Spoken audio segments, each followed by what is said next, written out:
Welcome to the Puppies Are Listening. I am Joanna. I'm Shri, and we got Pipoca and Pingo in the back with us. This is episode 2, and today we're going to be talking about our nomad life.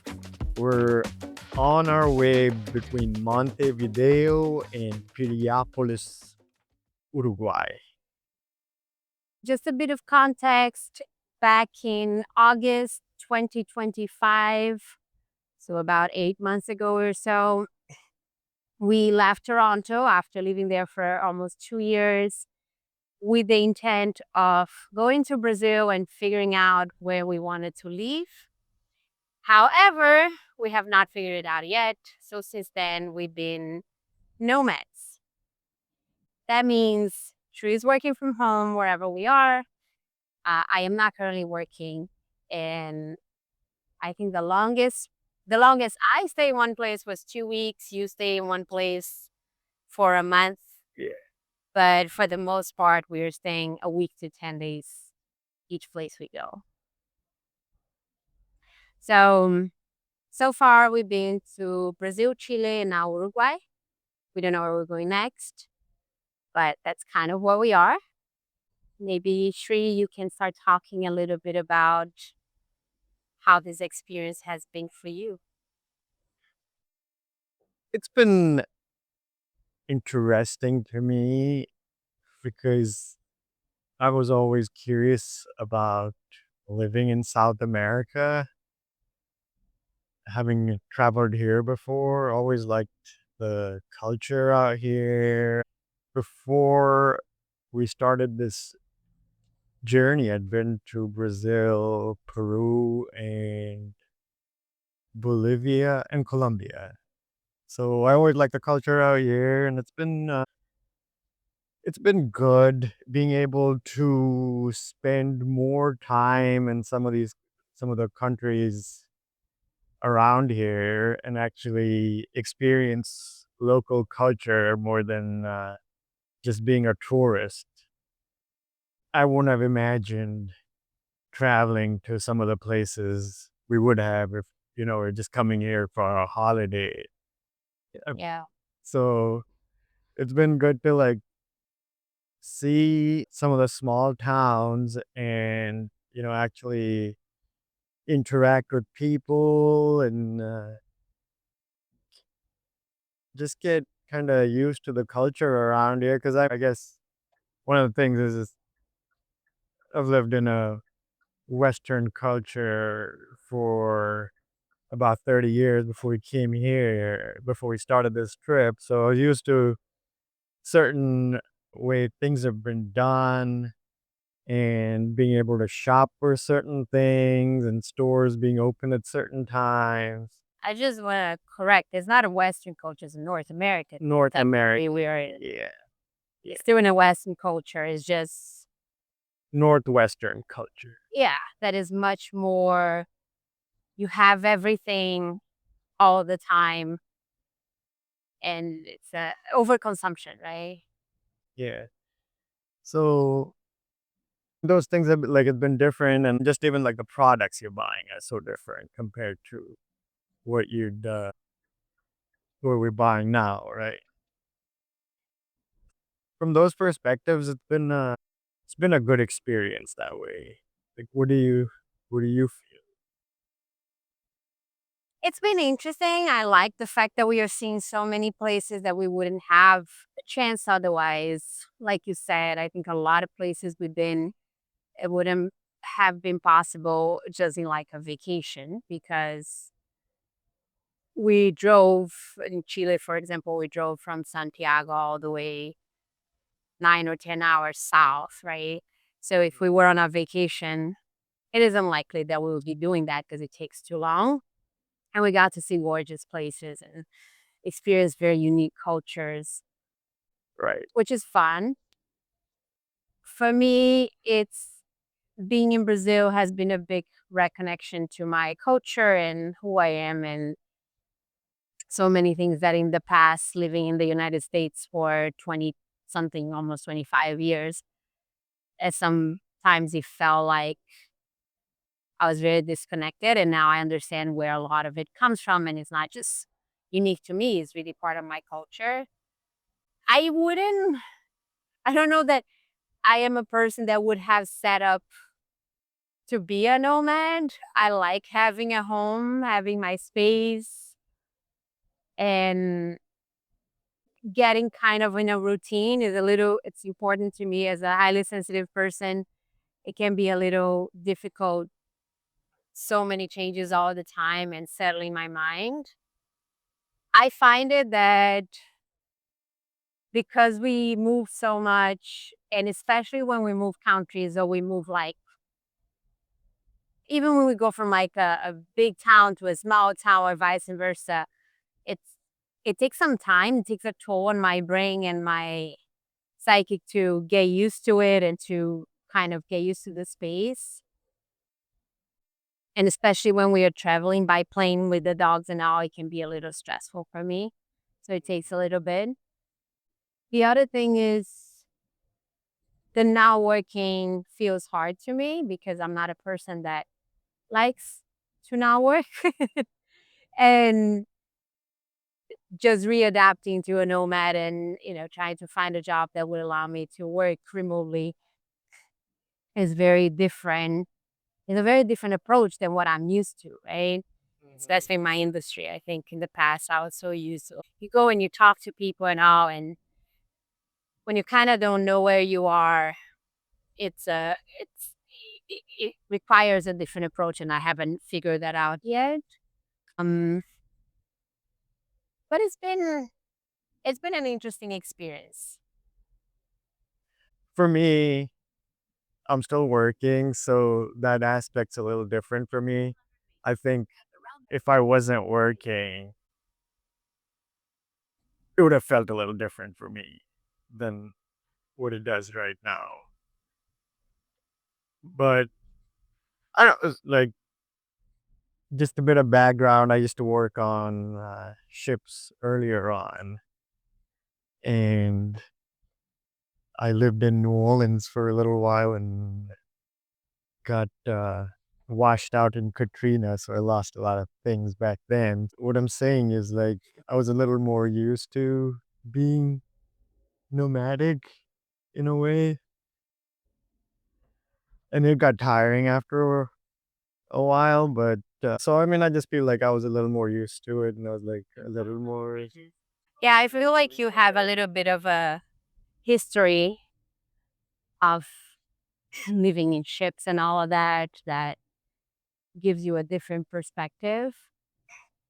For me, it's interesting because we have all our things in storage and we stay in all of those different Airbnbs almost every week. We are in a different place. And one of the things that is getting to me is like being a different bed every time and not know what you're going to get, not having my own cooking things, right? And not I knowing what you're going to get and adapting to the local food and what you're going to find in the supermarket or not. It's it's a very interesting skill to acquire. I think we don't think about that as like a life skill, right? Learning to adapt and being creative and how you're going to do certain things. Even with the cooking, because we try to cook at home a lot. It's crazy to be eating out all the time, but you don't necessarily gonna get all the spices and the things that you're used to at home, right? So you have to adapt and you have to rethink what you're gonna make. So it's a very interesting skill to learn to adapt and change and everything. yeah, and I think like just having a good like we had a pretty good set of pots and pans and kitchen. Oh yeah, I went to the kitchens. No, no, what I'm saying is, like, and we had, the Ninja that we use quite a bit and, like, just not having the things that we were used to and, it kinda just takes you out of your comfort zone a bit. The thing I'm finding the most is that it's interesting to travel with one suitcase, and I always found that when I was on vacation too, it takes the stress out of like, what am I gonna wear? And especially, I think for women, you usually have like a closet full of clothes, but it's always like, I don't like it. This is not what I want. And then when all you have is one suitcase, it's kind of like, this is what you have, deal with it, right? And what I miss are not my clothes. It'll be nice to have them. And I joke with you, like when we get our stuff, everything is gonna feel new, you know. Yeah. But what I miss are the little things. Like I'm not working, so I have time to do things, but I don't have my sewing machine. I have all of those ideas, but it's in the storage with all my fabrics that I would love to be sewing, right? And doing. I think it makes us very conscious about what we are buying, what we are consuming, which is really cool. We go into all of those little markets and stuff and we see things and we're like, well, we can't buy it because we can't be carrying it around and it's fine. I think it really changes your mindset, especially like you said at the beginning, living in the United States where you're always buying stuff, everything is so accessible. And then getting used to actually thinking about what do I need, what I don't, because you're not going to be carrying things around, right? So it's a really nice shift of mindset. Right. I feel we've like started to consume less because we're limited on what we can carry. And if you look at the larger picture, it's a lot of the stuff we didn't really need. So it was just the convenience of being able to have a few things. And from my perspective, the fact that we started going to the local gyms and like started running again around, it brought a little more normalcy with certain things. So it's been fun going to like new gyms and I guess meeting new people, running in new areas has been pretty exciting, I think. Even though I used to run a lot in circles, it just Yes, I don't know how to do that. I think this way of seeing places, it's quite cool, right? We do that quite often to go running or if available to rent a bike and you'll ride a bike or something. I think you get to see from a different perspective. Getting the buses and the public transport to really experience local culture and understand how people live is also very interesting. But yeah, the rethinking of what you need, the consumption, and what actually matters have been very interesting for me. talking of the public transport, I enjoy trying to figure out the public transport in a new location and just figuring out how to get around using that. It's also funny to approach things from a non-judgmental perspective and just thinking like it's a different culture and that's all it is, right? There's no right or wrong. It's just let's experience how people live. And we talked about this. We often joke of like those the South American countries have so many things that are so much more advanced and practical than the United States or Canada many times. And then you and I usually say like, ah, those third world countries, how dare they? With payment methods or even bureaucratic things, they're much more straightforward. And experiencing those things, it opens your mind about how things can be and what are we used to and what is just being used to something versus what we actually makes sense. Just comparing to where we were before this, right? We were in Portland, Seattle, and then Toronto. Even though we had a house in the Seattle area, but it just like there's so much hustle and bustle around, and Toronto, waking up in the morning to construction work going on and traffic outside and the train outside. And yeah, everybody looks pissed off out there. And then you come out here and your lifestyle's so different from that. And I can't, it makes you realize how stressful that life was compared to this. Like that, the noise and, the hustle and bustle, like added to your stress in a way. And to me, at least. But it's also a cultural thing. I think South Americans in general have a better mindset of enjoying life. North Americans don't have that. And we got used to it, right? Because we lived there for so long and you get used to it. But then stepping back into those places that make you question. And it's not to be naive, right? There are great things about Yeah. right in North America, right? The accessibility in a way is good. It's not good for the environment. How do you balance that with your mental health, of having enough and being able to have a good life versus having to have everything?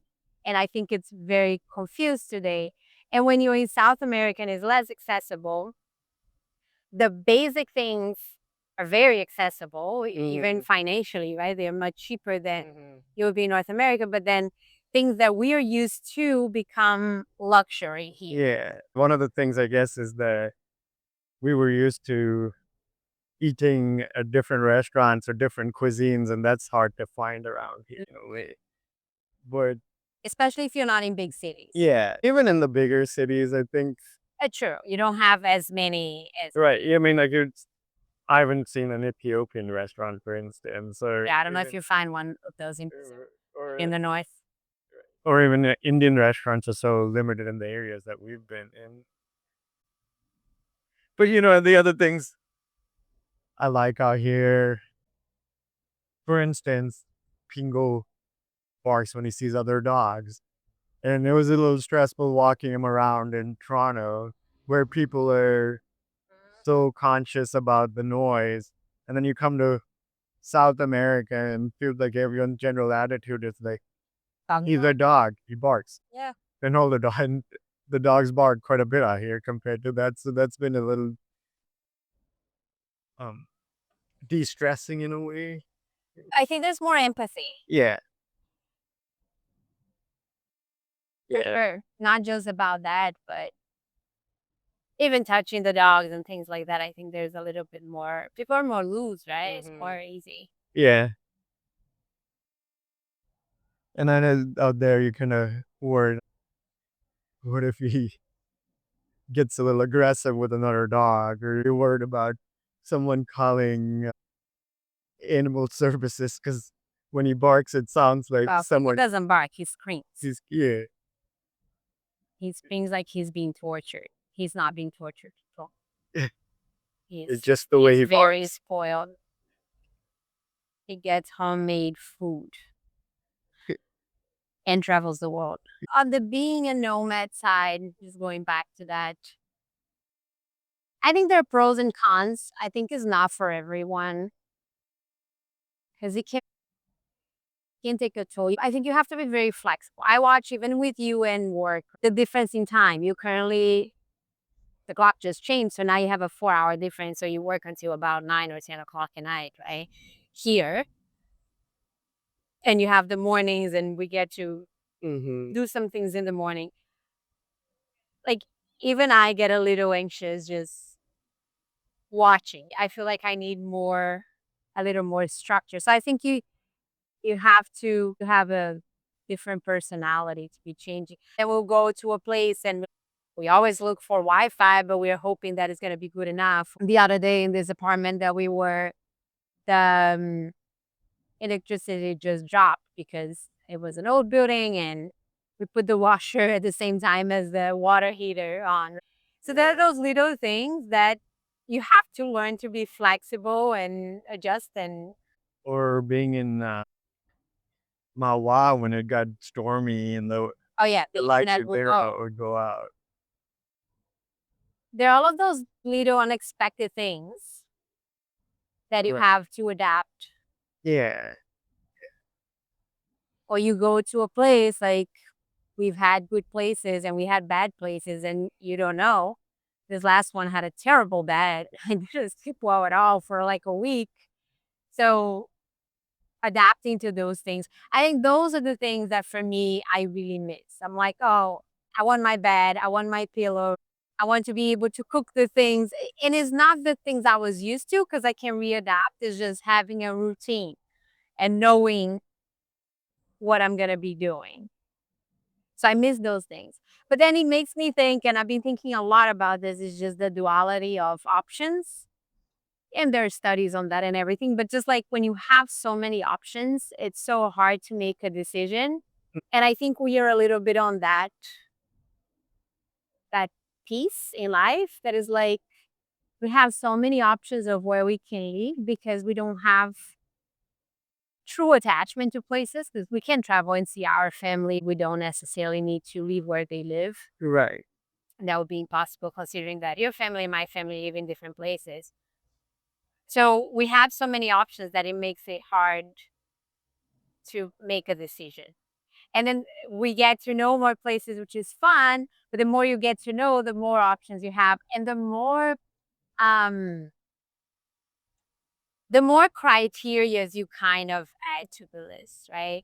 When we started this journey, our criteria was small to medium sized towns in Brazil that had good infrastructure, that had a certain climate, that we could buy properties for a certain price. That was our research.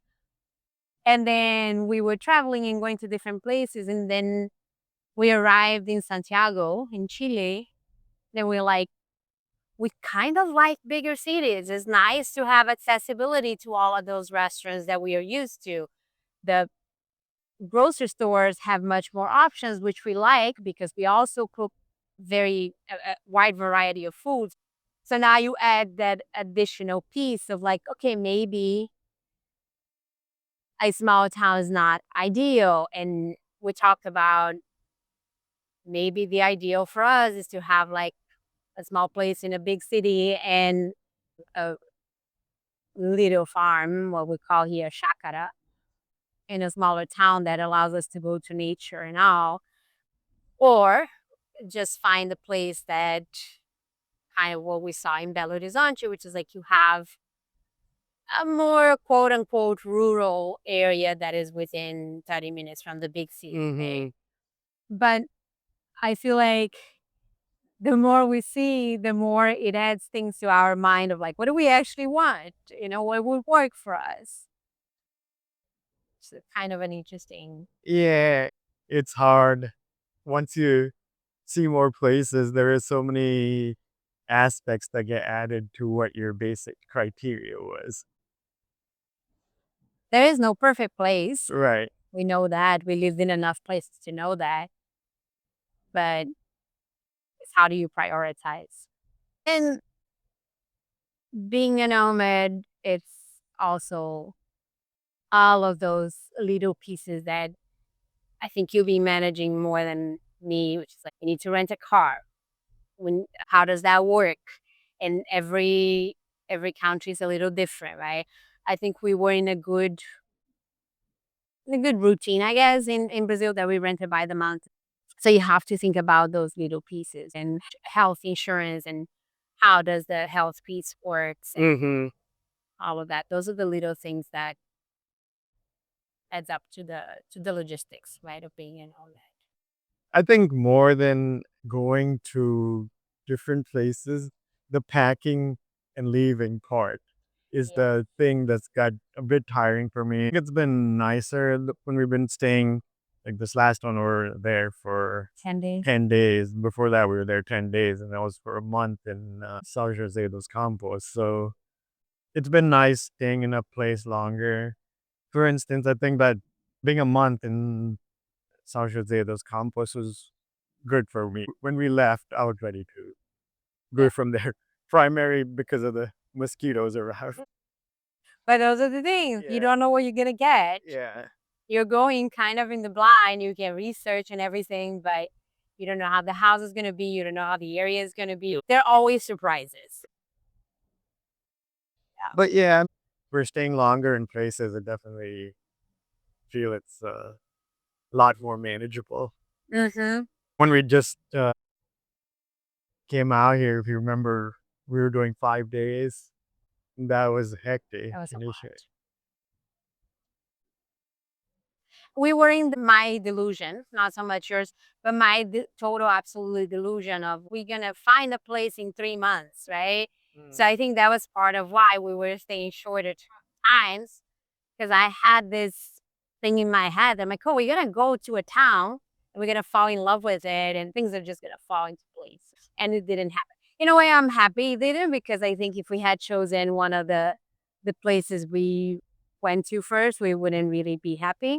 But I think that was one of the reasons we were staying short term, because we wanted to see all of those places that we had on our list as fast as we could, so we can move things forward. Yeah, and now staying in places longer, 2 weeks or so, you actually get a better feel for the For place. sure. Even now in Montevideo, we stayed for 10 days. Yesterday, we went out at night and went for a walk and stuff. It was a very different feel than the previous days. Because that first weekend, I think we were still tired and stressed with the trip and everything. We had just arrived a few days before. But as you stay a little longer, you start seeing different things in different areas. Right. Even though we stayed 10 days in Montevideo and we went to the downtown area, saw a few different areas, and just now when we are driving out of there, you look at the other areas that we didn't go to Right. on the eastern side of the city, and it made me wish we had checked out those areas a bit too. Yeah, I'll be back. Yeah. For the dogs, I have been very surprised with how well they adapted. I was a little skeptical when we first started, especially with Bingo. He feels like a little bit more of a, he likes his space. And he does. He has his little, we call it his bedroom, but it's his little, what do you call that? Playpen. Playpen, yeah. And every night he just goes and lays there down there, right? Or if we go out for too long with them when we get home, he always goes there. But he's been adapting. Yeah, I feel that if, for instance, like last night when we left them alone at home, they're adapting much better to us leaving them alone. Yeah, in all new places Yeah, all the time. honestly, I feel like they've adapted better to us leaving them alone better than when they were in Toronto True. in some ways. And initially, when we started this trip, they would get anxious when we were packing to move to another place. I feel they're more relaxed now Yeah, with they understood that they're coming with, right. for sure. Overall, it's been a good experience. Maybe we'll write a book about it. I think we're gonna look back one day and it's gonna be like, oh, that was amazing. There are days that I find it very hard, and there are days that I find it more enjoyable. But I think overall, it's a very interesting experience to have in life. The one of the other things I miss is having friends or family around. True. Being able to socialize and talk with people, that's, Yeah, I had a friend who asked me, like, "Oh, are you building community?" I'm like, "It's impossible when you're staying so little in a place, right?" In Brazil, there were areas that I found a little bit easier when we went out for carnival and stuff, because it's such a culture that they come and they talk to you at the bar and they make conversation. It's nothing profound, but it kind of makes you think about different things. We had a little bit of time with my uncle and all, right, right. but it is hard. Yeah, the when you flew back to the United States for 2 weeks, Mhm. I was just at home working, and I got in a routine with working out and working, but there was not really much of socialization for me Yeah. in that period. And I was thinking about it then, it's just it would be if I had to do this alone, it would be very hard after some time, Yeah. And especially since I don't speak the language. That I wonder how much that takes a toll on people that do the nomad thing, right? Because you do hear about people ended up going crazy or something, right. especially when they're couples, because it's just the two of them all the time. Yeah. I guess it takes like you were saying earlier, it takes a special personality to Mm-hmm. get used to that part. You are better at keeping in touch with your friends than I am. So I don't even keeping good touch, healthy touch with my friends in other places. So that But it gets hard with the time difference also. it does. It was harder earlier. I mean, I feel it's a little harder now with a bigger time difference being in contact with people. Mm-hmm. Because when they're off, I'm at work, or when they're working, we're off, or bedtime. Or, Or driving somewhere, yeah. have connection, or Right. Right. yeah. I find that in places like Montevideo or I think even Belo Horizonte was a little harder. It doesn't feel like there is as much nature for us to access, and that has been a big thing for us. I don't know. I feel like when we are closer to nature, there is a beef. Let's Yeah. they go like we'll go hiking or something. So it's a little better too. But I also find that those little trips, like you had to go to Seattle and Toronto for work. I went to Portland and all. Those were helpful. It gave us a little break and it gave us connection with folks. Hmm. But when I'm working, I feel that you give me my space to go do my work, and you go run your errands and do things. So I feel there's a bit of routine with those things. A little bit, but it's different than when you are at your place. And we said that before. Like there are times I feel like there's nothing to do. We're staying on Airbnb for a week. If we were home, I would have my garden and my thing that would keep me busy, and I can come up with stuff. But I think I'm getting a little better at coming up with stuff to do. Um, but yeah, it's part of the game. Yeah, yeah. To finish on a positive note, I still feel it's been a good experience, and like being able to actually see a lot of places that everyone have gone to. For instance, Well, we are. right, or even Pukan, right? We were talking about going to Chile for years before that.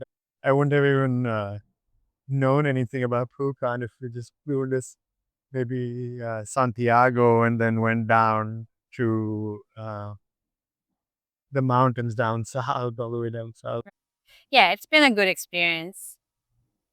It's been a very interesting life experience to have. It very unique. And maybe the dogs have learned to bark in a different language. Maybe, Who knows? maybe you're learning Latin. Oh, that's it. Yeah. Thank you for listening. Thank you for listening. Follow, Yeah. subscribe.